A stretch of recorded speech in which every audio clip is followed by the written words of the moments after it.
how much of your role, is it like consumer facing as opposed to working with the retailers and kind of helping them craft that message around, how they talk about the brands and the products? I'd probably say 50-50. One doesn't happen without the other. Our customers and our consumers are going into showrooms and stores, and we need to make sure that that customer experience when they go into the showroom represents the brand. So there's almost a way where they really come together.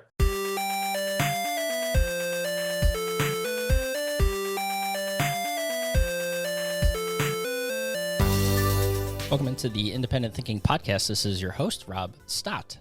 I, always appreciate the opportunity to catch up with our vendor partners and talk about product and, the innovations they have come in and things that they're working on and things that get the independent retailer excited. Today, we're talking to a vendor partner, but we're actually, approaching it from a slightly different angle and one that is sort of nearer and dearer to my heart. And that's with GE Appliances, Mr. Todd Getz, the Executive Brand Director for the GE brand and then also GE Profile. When you get a couple of marketing mindseted individuals together, you can talk about the brand stories and shopper marketing and all of the stuff that, goes out into the market, whether it's, on the consumer side or the retailer side, to share the information about those products. So, you could still get excited and tell us all that there is to know about, what's new and exciting about GE and GE Profile. But, it's really diving into the messaging and telling the story of the brand and how it's evolved over the years that, was really exciting for me about this opportunity to sit down with Todd. And that's what we did. Todd, a 4-year vet over there at GEA and, came from a world, several different, consumable goods, had a background at Coke and Procter & Gamble, other stops along the way before landing at GE. And neat to see sort of how he took the experiences across those different stops to, apply to what he's doing today and how, really at the core of it all, not too different. Obviously slightly different products from toothpaste to, ranges and things like that. But neat to see how, his experiences have been able to be applied to, what he's doing today. And happy to get the chance to talk to him. So let's dive into it. This is Todd Getz from GE and GE Profile here on the Independent Thinking Podcast.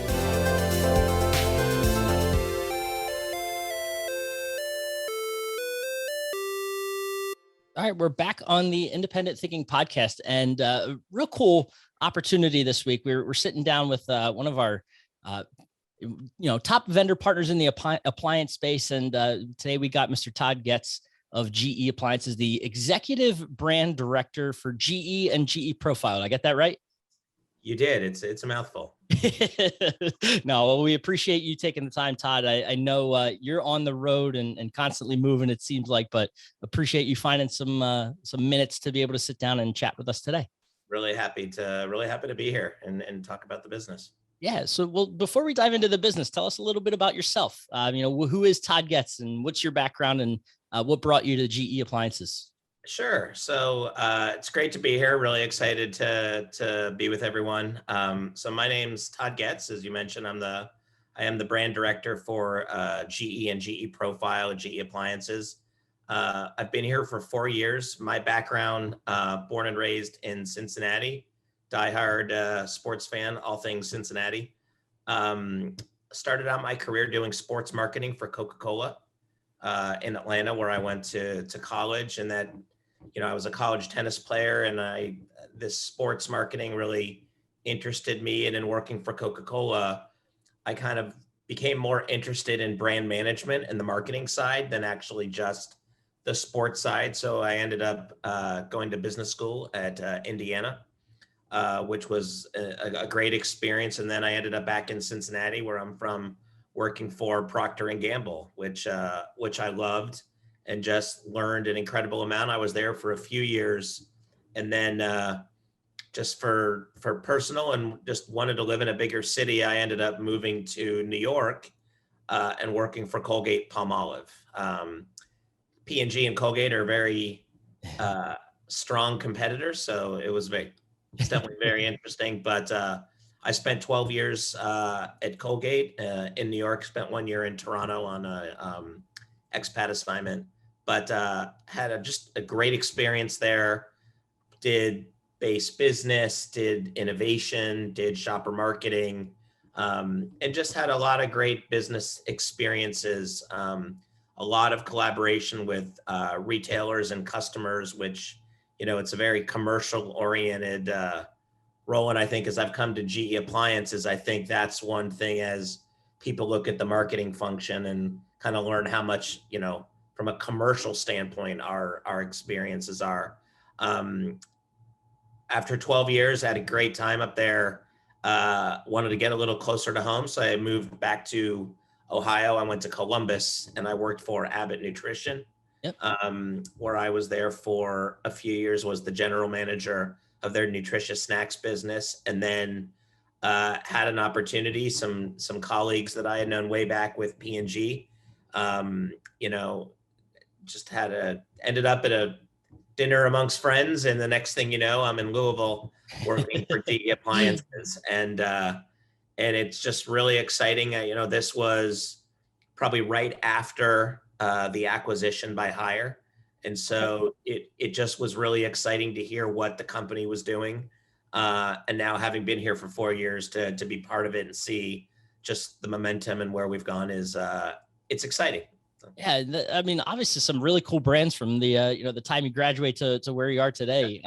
Does anything, I know they're all big brands too. So does anything kind of carry across your experiences as far as what you've been able to apply or learn about each of the brands? I think the thing you learn is it's just always thinking around your consumer or your shopper and what are they interested in. One of the good learnings is always kind of as a marketer is you're not the customer. Yeah. You want to build it for what your consumer wants, and then also the customer. And so, whether that's an independent retailer, whether that's a Target or a Walmart, they are your partner, and they are the gatekeeper to your consumer. And so just the importance of balancing that relationship and really thinking around this experience. And so whether it was, you don't really have, when you're working on Coca-Cola, you don't really have to drive awareness, right? It's Right. how do you strengthen that relationship? I worked on Head and Shoulders at P&G, and it was really understanding, half the people do technically have dandruff, and then you get Yeah. to Colgate, et cetera. And you just learn all of these really interesting stories on each brand, GE and Profile, no different, of what does that consumer want? They have very specific needs, wants, what they're thinking about, and how do you build the story? And I think I can speak to GE and Profile, but I think as a company, we've done a great job with Monogram and Cafe and Hot Point of the GE consumer wants different things than the Profile consumer. And there's no better or worse. They're just different. And how do you craft the product and the story so that you can give each of them what we want? And I think that's really been a key part to our success. Yeah. One other question just about the, the differences between kind of where you come from and where you are now. The product too, obviously a little bit different product, very, something that is of course larger, but also, you think about the type of consumer. I know a lot of appliances, we know that a majority of appliance, people making purchases duress, right? So that's a new kind of aspect you have to take into, what you're considering. How big a factor does that, or how big of an adjustment was that for you, kind of where you came from? I don't know. I think it was just learning, right? I think Yeah, it's always certainly. learning what that consumer is thinking about and what drives their purchase, what drives their need, what drives Yeah. their, hey, I need to go to the store. And, when you go from a consumer good where people are buying toothpaste and shampoo 6 to 8 times a year to an Right. appliance where people are buying it, once every 6 years, that's a very different thing. And I think that's why, we really try to think around the ownership experience from when you start shopping to when you purchase, to think through the delivery. And then to your point, as obviously, we definitely pride ourselves on our quality and our dependability, but things happen and you want to make sure that those consumers and customers have the best experience with your brand as possible. So talk about your role and kind of what you do on a regular basis for the GE and GE profile brands. Yeah, I mean, what I really like and what I love about my job is, a seeing the shift in the company of, just obviously we had been a fantastic company for a long time, but just this shift in terms of really um, trying to drive more significant growth. And so, I definitely think around, I have GE, which is just the crown jewel of our company, a massive business, and, really wanting to make sure that we keep that healthy and drive continued growth. And then really thinking around GE profile where, we've made some pretty significant growth. And so whether it's thinking around the different brands or I think what I like about marketing and whether that's been at any of the companies, but GE appliances is no different, is every day for me is different. One day you'll be out with a customer. One day you'll be working on an ad. One day you'll really be looking at forecasting. One day you'll be at a trade show. One day, um, you'll be doing something for PR, or one day you'll be, in the plant or really working with the product technology team. And so Did you it's just dive into my calendar? I just want to also, yeah, I feel like that we can very much relate there. yeah, You know? and it's really fun to get to kind of use Yeah. all these different things and how they build together. And so it's every day is different, and I think that keeps it really exciting. But that's also where knowing what your brand is and who you're going after, that can kind of be that guiding light for all those things and how they fit together.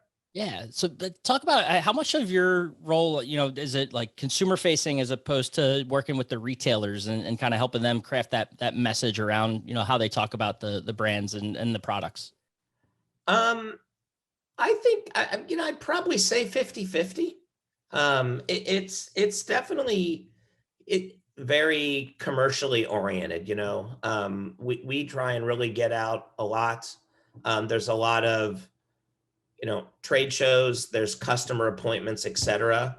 I think that's really where COVID was a pretty significant shift for everybody, whether that was customers going into showrooms or just limiting the ability to travel. And I think that everyone, our Zoom call no different. I think it showed that you don't always have to physically be there. You can really have good discussions and do those things. But I believe I have a very it's really important. I think what I kind of work with my team on, and I think our company is no different, is just the importance of both. Like one doesn't happen without the other, Yeah. because our customers and our consumers are going into showrooms Yep. and stores. And I think that working with both, and we need to make sure that that customer experience when they go into the showroom represents the brand. So there's almost a way where they really come together.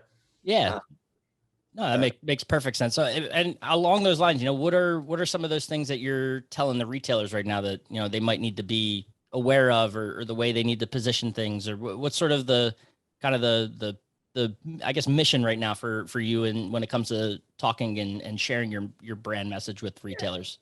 I think one thing that's really a big push is just this continued push towards getting connected, Yep. um, and just the evolution of the smarter home. And so, consumers, we saw a big push in adoption over COVID as people learned all the different functionality that a lot of the products that they have. And so, it's been a big push for us in terms of making more of our profile appliances Wi-Fi connected. We have the most number of offerings that are connected, and now we've really started to deliver these upgrade and these this great technologies over the air. And so, if you've got one of our ranges, you know, it'll download the air fry capability. And so we did an air fry upgrade. Then we did a turkey mode, and then just this week we launched in our built-in ovens something we call steakhouse mode, which really helps improve that technology. And so, kind of flipping the paradigm of, just like your smartphone, your appliance is only going to get better as you have it and you own it. And it's not, like that case of, hey, I bought it and every day forward, it's less capable. Now it's more capable. And so, Yeah. I think that's part of not just the product, but then also balancing your in showroom experience with being online, and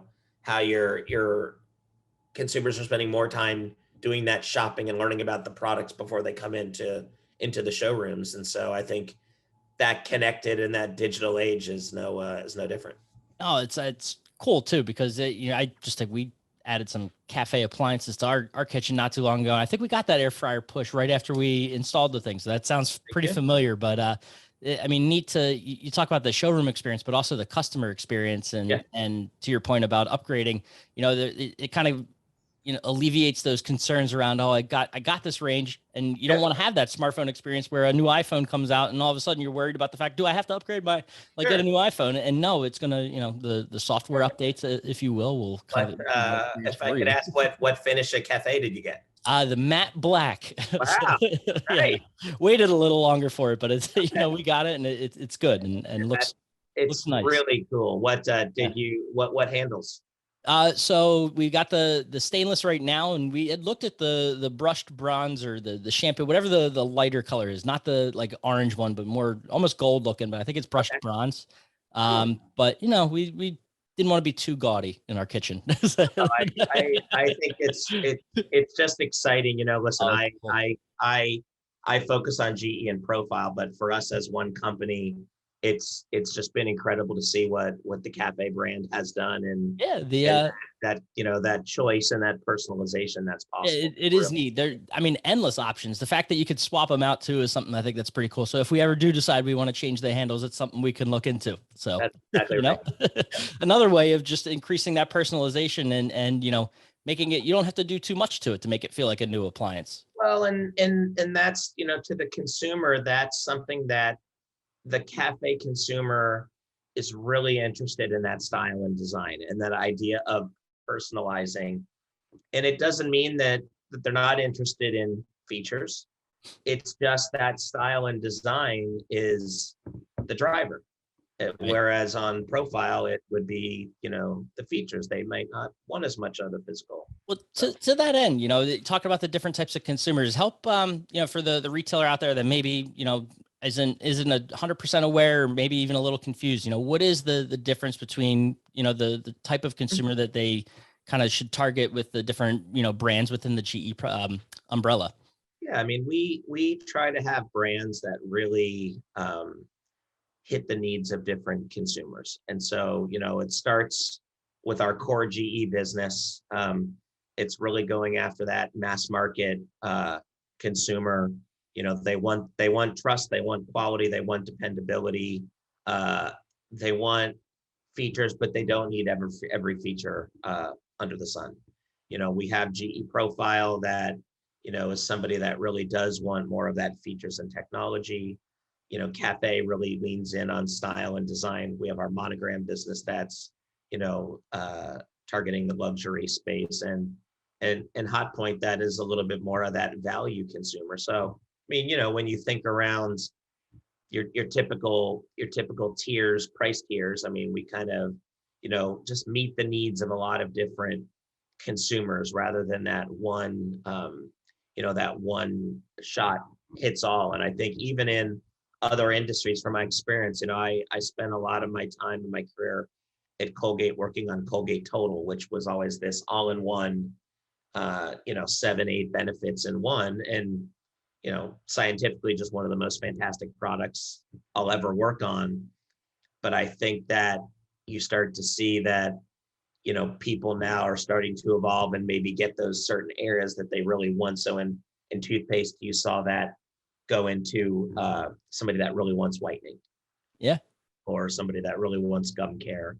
And I think appliances are no different of the style and the design, the features, the aesthetic, the usability, or somebody who just wants a really good value.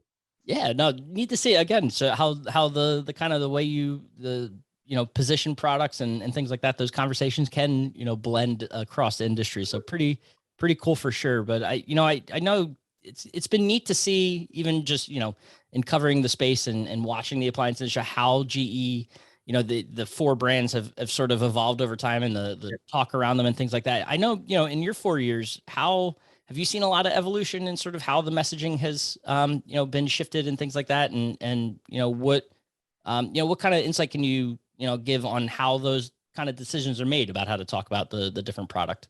Yeah, I mean, I think, it starts with just the real mindset of being a different company, and our leadership, really just set a really good vision on, we want to grow, we want to be more aggressive in the marketplace.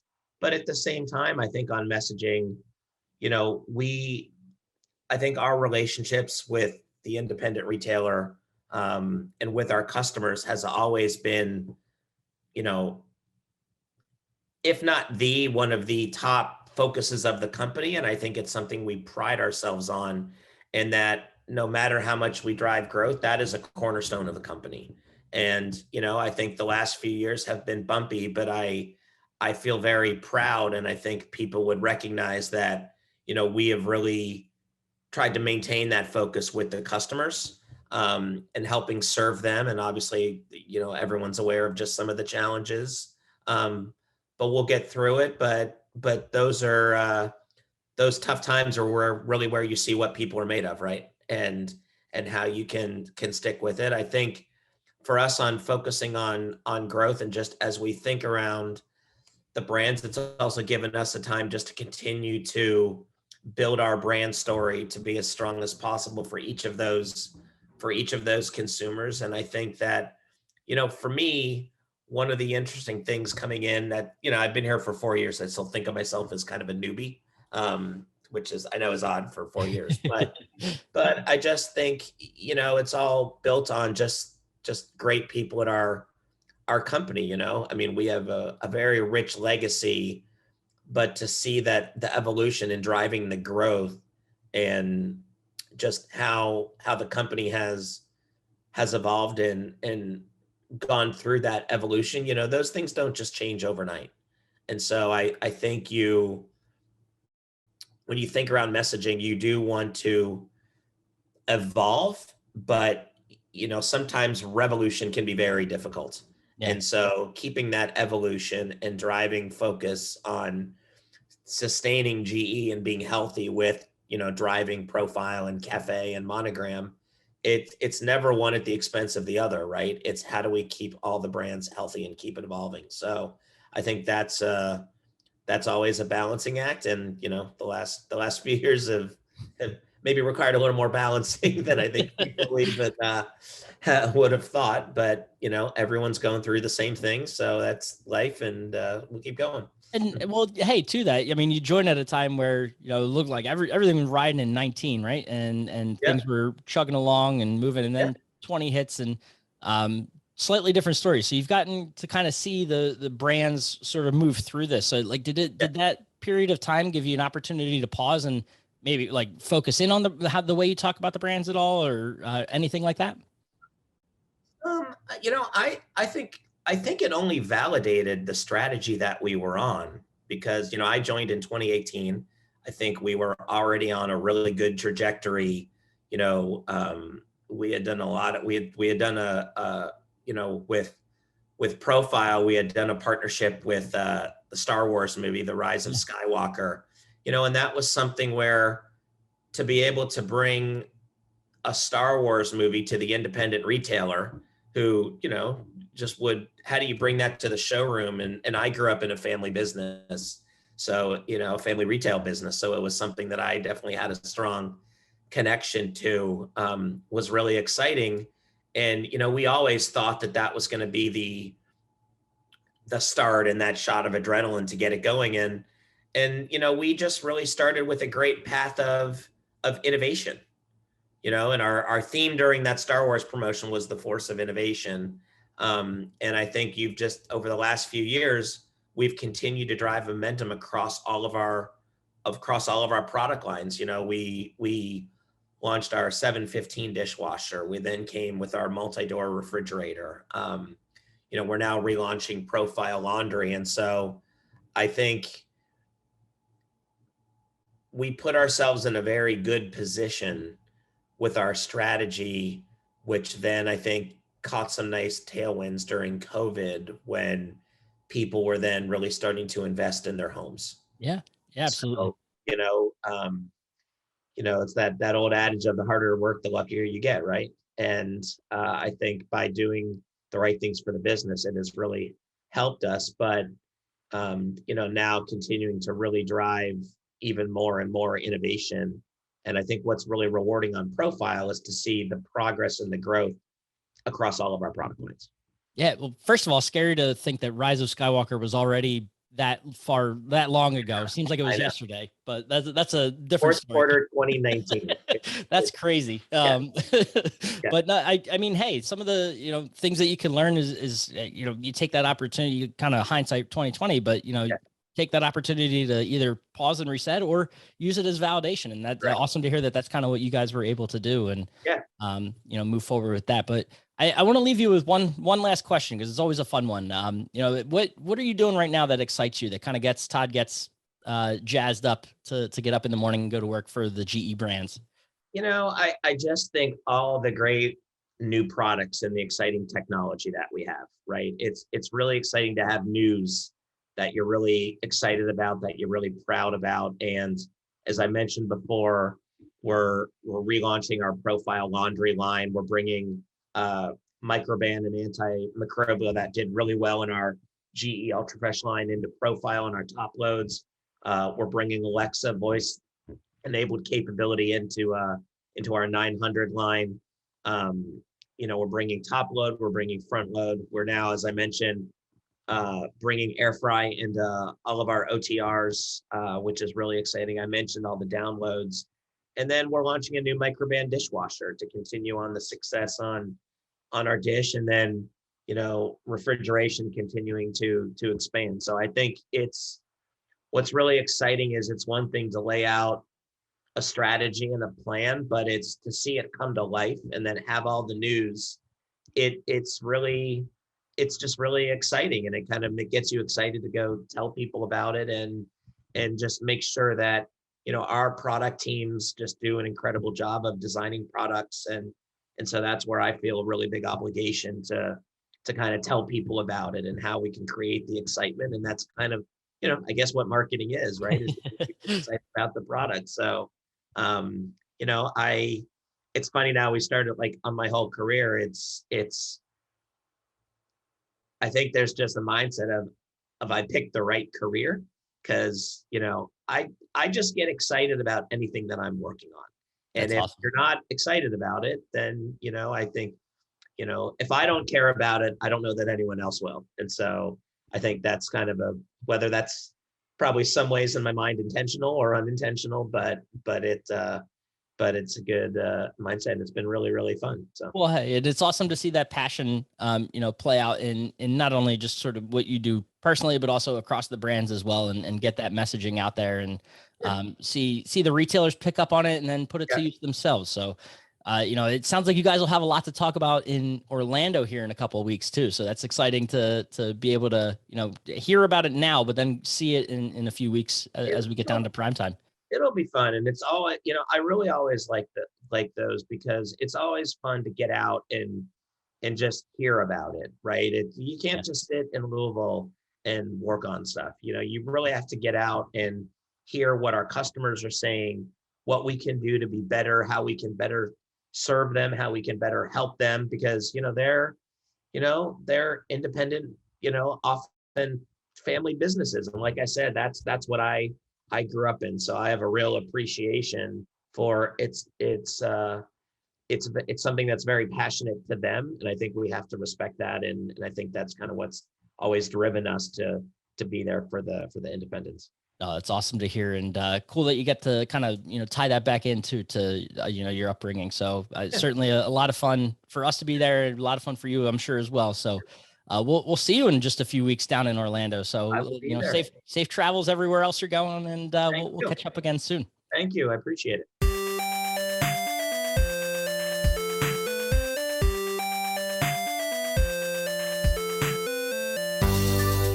And a big thanks again to Todd for taking the time while on the road to sit down and join us for a podcast and share, what they're doing from the brand and the branding and marketing side of things over there at GE Appliances. So always great to be able to talk to a vendor partner and hear what they're doing, how they're working with our retailers and obviously, consumers as well. So appreciate that and look forward to, like we said, catching up in Orlando before we know it. But, as always, appreciate you listening to the Independent Thinking Podcast, and we will catch you next time.